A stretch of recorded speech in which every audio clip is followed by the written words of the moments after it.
नमस्ते दोस्तों, कैसे हैं आप सभी। मेरा नाम है दीपक। स्वागत करता हूं आपका करेक्टर जी पर। हिम्मत हारने वाले को रास्ते छोटे नज़र आते हैं और आखिरी दम तक लड़ने वाले के लिए रास्ते ख़त्म नहीं होते। बहुत बढ़िया बात लिखी है।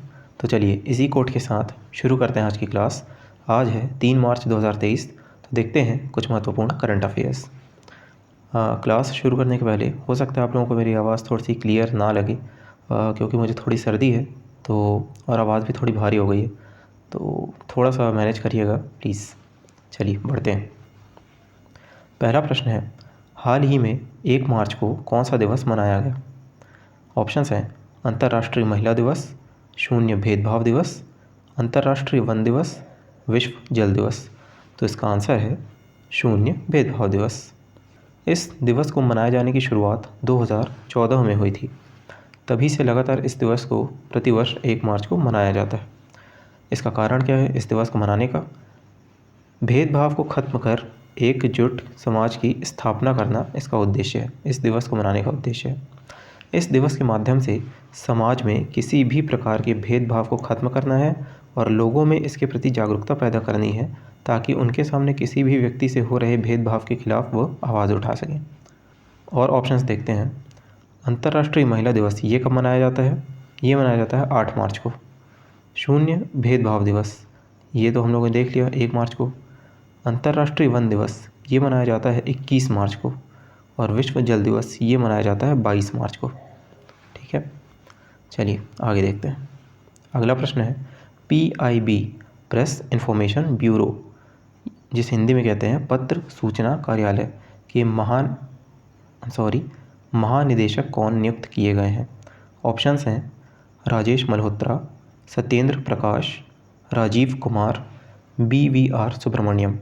तो इसका आंसर है राजेश मल्होत्रा। ये हैं राजेश मल्होत्रा। राजेश मल्होत्रा को PIB पत्र सूचना कार्यालय का प्रधान महानिदेशक नियुक्त किया गया है। राजेश मल्होत्रा सत्येंद्र प्रकाश के स्थान पर नियुक्त हुए हैं। राजेश मल्होत्रा 1989 बैच के अधिकारी हैं तथा यह वरिष्ठ सूचना अधिकारी के पद पर रह चुके हैं। अगर हम लोग बात करते हैं प्रेस इन्फॉर्मेशन ब्यूरो की, पत्र सूचना कार्यालय की, तो इसकी स्थापना हुई थी 1919 में। उसका मुख्यालय है नई दिल्ली में। अगर इसके और ऑप्शंस देखें तो राजेश मल्होत्रा तो हो गए पत्र सूचना कार्यालय के महानिदेशक। सत्येंद्र प्रकाश ये इनसे पहले पत्र सूचना कार्यालय के महानिदेशक थे, राजेश मल्होत्रा से पहले। ठीक है, अब आते हैं राजीव कुमार। राजीव कुमार वर्तमान में मुख्य निर्वाचन आयुक्त हैं, भारत के मुख्य निर्वाचन आयुक्त हैं। BVR सुब्रमण्यम ये नीति आयोग के CEO हैं, chief executive officer, NITI Aayog के CEO। चलिए बढ़ते हैं आगे। अगला प्रश्न है, हाल ही में किस देश ने GSM गवर्नमेंट लीडरशिप अवार्ड 2023 जीता है। ऑप्शंस हैं फिनलैंड, संयुक्त अरब अमीरात, भारत, नेपाल। तो इसका आंसर है भारत। भारत ने GSM गवर्नमेंट लीडरशिप अवार्ड 2023 जीता है। यहाँ पे इस GSM का फुल फॉर्म क्या है? Global system for mobile communication. अब भारत को यह अवार्ड दिया क्यों गया है? कुछ ना कुछ रीज़न होगा इसलिए दिया गया। तो भारत को यह अवार्ड उसकी दूरसंचार नीतियों तथा कार्यान्वयन को बेहतर ढंग से करने के लिए प्रदान किया गया है। मतलब कहना चाह रहा है कि जो भारत की टेलीकॉम पॉलिसीज़ हैं तथा उनका जो इम्प्लीमेंटेशन है उसको अच्छे तरीके से करने के लिए भारत को यह अवार्ड दिया गया। भारत को यह award mobile world Congress 2023 Barcelona Spain में दिया गया। अब ये मोबाइल वर्ल्ड कांग्रेस क्या है? तो मोबाइल वर्ल्ड कांग्रेस एक एनुअल शो होता है जो मोबाइल इंडस्ट्री के लिए सबसे बड़ा इवेंट होता है। इस इवेंट में दुनिया भर की सभी मोबाइल कंपनियां अपने लेटेस्ट प्रोडक्ट्स और टेक्नोलॉजी पेश करती है। तो वहाँ पे भारत को ये अवार्ड दिया गया। अगला प्रश्न है, हाल ही में नेशनल बैडमिंटन चैंपियनशिप का खिताब किसने जीता है।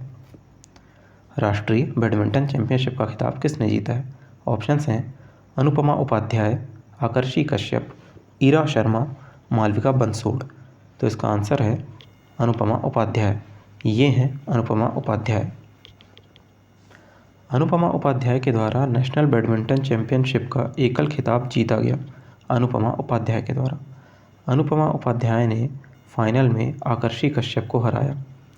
नेशनल बैडमिंटन चैम्पियनशिप ये कहाँ हुआ था? पुणे में आयोजित हुआ था, ठीक है। वहीं पुरुषों में यह खिताब मिथुन मंजूनाथ के द्वारा जीता गया। महिलाओं में किन के द्वारा जीता गया? अनुपमा उपाध्याय, और पुरुषों में मिथुन मंजूनाथ। अच्छा, अनुपमा उपाध्याय किस राज्य से हैं? छत्तीसगढ़, हाँ माफ़ कीजिएगा, हरियाणा से। और आकर्षि कश्यप छत्तीसगढ़ से है। अब बढ़ते हैं अगले प्रश्न की तरफ। हाल ही में भारत ने दिबांग बहुउद्देशीय परियोजना को मंजूरी दी है। यह परियोजना कहाँ स्थित है? ऑप्शंस हैं सिक्किम, अरुणाचल प्रदेश, असम, मिज़ोरम। तो इसका आंसर है अरुणाचल प्रदेश। अरुणाचल प्रदेश में स्थित दिबांग बहुउद्देशीय परियोजना को भारत सरकार की मंजूरी मिल गई है। यह 2880 मेगावाट की जल विद्युत परियोजना है जो दिबांग नदी पर स्थित है। इस परियोजना में 319 अरब रुपए के निवेश का अनुमान है। इस परियोजना के पूर्ण हो जाने पर जो बांध बनेगा उस बांध की ऊंचाई 278 मीटर होगी, जो भारत का सबसे ऊंचा बांध होगा, 278 मीटर। अच्छा, वर्तमान में भारत का सबसे ऊंचा बांध कौन सा है? वो है टिहरी बांध। उसकी ऊंचाई है 261 मीटर, जो कहाँ स्थित है? उत्तराखंड में, है ना। अब इस परियोजना को NHPC लिमिटेड द्वारा विकसित किया जाएगा। NHPC national hydro electric power corporation limited द्वारा विकसित किया जाएगा। बात करते हैं अरुणाचल प्रदेश की। तो अरुणाचल प्रदेश की राजधानी है ईटानगर। यहाँ के मुख्यमंत्री हैं पेमा खांडू, राज्यपाल हैं कैवल्य त्रिविक्रम। ये है अरुणाचल प्रदेश की राजधानी यहाँ पर ईटानगर। और यहाँ पर है लोअर दिबांग वैली, मतलब निचली दिबांग घाटी। यहीं पर ये परियोजना बनाई जाएगी, दिबांग बहुउद्देशीय परियोजना। बढ़ते हैं अगले प्रश्न की तरफ। हाल ही में इसरो ने किस मिशन के लिए क्रायोजेनिक इंजन CE-20 का सफल परीक्षण किया? ऑप्शंस हैं गगनयान, चंद्रयान 3, शुक्रयान, मंगलयान। तो इसका आंसर है चंद्रयान 3। यह है क्रायोजेनिक इंजन। इसरो ने चंद्रयान 3 के लिए क्रायोजेनिक इंजन CE-20 का सफल परीक्षण किया। इसका परीक्षण तमिलनाडु के महेंद्रगिरी में किया गया। अब क्रायोजेनिक इंजन होता क्या है? तो क्रायोजेनिक इंजन क्या होता है देख लेते हैं। क्रायो शब्द का मतलब होता है बेहद कम तापमान, यानी ऐसा इंजन जो कि बेहद कम तापमान पर काम करे उसे क्रायोजेनिक इंजन कहा जाएगा। क्रायोजेनिक इंजन में फ्यूल के रूप में, ईंधन के रूप में लिक्विड ऑक्सीजन और लिक्विड हाइड्रोजन का इस्तेमाल किया जाता है। और इसे क्रमशः, मतलब कि लिक्विड ऑक्सीजन का कितना टेम्परेचर होगा? -183 डिग्री, और लिक्विड हाइड्रोजन का -253 डिग्री सेंटीग्रेड इस पर स्टोर करके रखा जाता है। तो ये होता है क्रायोजेनिक इंजन, जो बेहद कम तापमान पे काम करता है। बात करते हैं चंद्रयान 3 मिशन की। तो चंद्रयान 3 भारत का तीसरा चंद्र अभियान है, मतलब चंद्रमा पर भेजा जाने वाला भारत की तरफ से तीसरा अभियान होगा ये।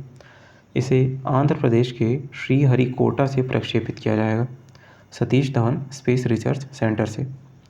चंद्रयान 3 को जून तक प्रक्षेपित करने की संभावना है।